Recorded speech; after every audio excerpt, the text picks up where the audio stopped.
വാഹനങ്ങൾക്ക് പേരിടുന്നതും ഇതുപോലെ ന്യൂമറോളജി എന്തെങ്കിലും ഉണ്ടോ? ഞാൻ പറഞ്ഞില്ലേ, എന്തിനാണോ നിങ്ങൾ കൂടുതൽ അത് പ്രാവർത്തികമാകുന്നത് അവിടെ ഒരു ഫോഴ്സ് ഉണ്ടാവും. ഇപ്പോൾ ഒരു വാഹനത്തിന് ഒരു മനോഹരമായ ഒരു പേരിടുന്നു, മയൂരി എന്നുള്ളൊരു ബസ് വരുന്നു നിൽക്കുക.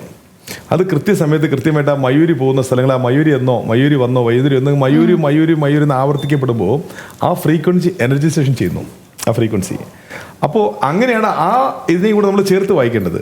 പക്ഷേ അങ്ങനെയുള്ളൊരു കാര്യം ഇപ്പോൾ വാഹനങ്ങൾക്ക് പേരിടുന്ന സ്റ്റൈലൊക്കെ പോയി. പണ്ടൊക്കെ വാഹനങ്ങൾക്ക് പേരേ ഉള്ളൂ.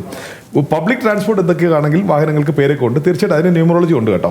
അല്ലാതെ നോർമലി നമ്മൾ ചെറിയ ഒരു വാഹനങ്ങൾക്ക് ഒരു കുഞ്ഞു പേരൊക്കെ എഴുതി വെച്ച് ഇപ്പോൾ പോലീസിൻ്റെ വാഹനത്തിൽ പോലീസ് എന്ന് എഴുതിയിരിക്കുന്നത്, അതിൻ്റെ ന്യൂമറോളജി ഒക്കെ നടക്കുമോ? അപ്പോൾ അതൊരു വലിയ വിഷയമായി കാണണ്ട. പക്ഷേ വാഹനത്തിൻ്റെ നമ്പർ വലിയ മുഖ്യമാണ്. ഇവിടെ പല ആൾക്കാരും വാഹന നമ്പർ 4 നമ്പർ നോക്കുന്നുള്ളൂ. ഒരിക്കലും അത് ചെയ്യരുത്.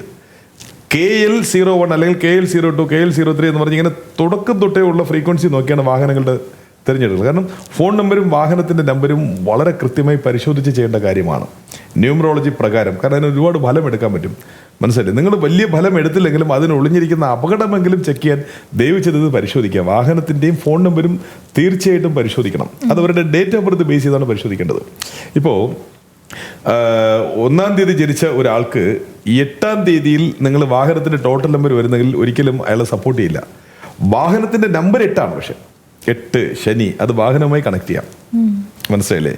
അപ്പോൾ വാഹനത്തിൻ്റെ നമ്പറാണ്. അപ്പം 2-ാം തീയതി ജനിച്ച ഒരാളാണ്, അയാൾ 9-ാം തീയതിയിൽ ഒരു വാഹനം വയ്ക്കാനുള്ള ഇടയ്ക്കിടയ്ക്ക് ആക്സിഡൻറ്റും ഒരസിലും വന്നുകൊണ്ടിരിക്കും. കാരണം 2, 9 ഒരിക്കലും ചേരില്ല. 9 എന്ന് വെച്ചാൽ തന്നെ റെഡാണ്, രക്തം. മനസ്സിലായില്ലേ? അപ്പോൾ ആ വാഹനത്തിന് 9 അത്ര അനുയോജ്യമായ നമ്പരല്ല.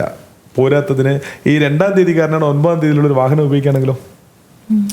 അപ്പോൾ ശരിക്കും ഇതൊക്കെ നമ്മളൊക്കെ ഒരുപാട് അഡ്ജസ്റ്റ് ചെയ്തൊക്കെ പോകുന്ന പല ഭാഗങ്ങളിലും. കാരണം ഇപ്പോൾ സിറ്റി സൈഡിലൊക്കെ ഇപ്പോൾ സ്പീഡിനെ കുറിച്ച് പറഞ്ഞിട്ട് കാര്യമില്ല. കാരണം 5-10 കിലോമീറ്റർ സ്പീഡിൽ ഇപ്പോൾ ഓടിക്കാൻ പറ്റുന്നില്ല.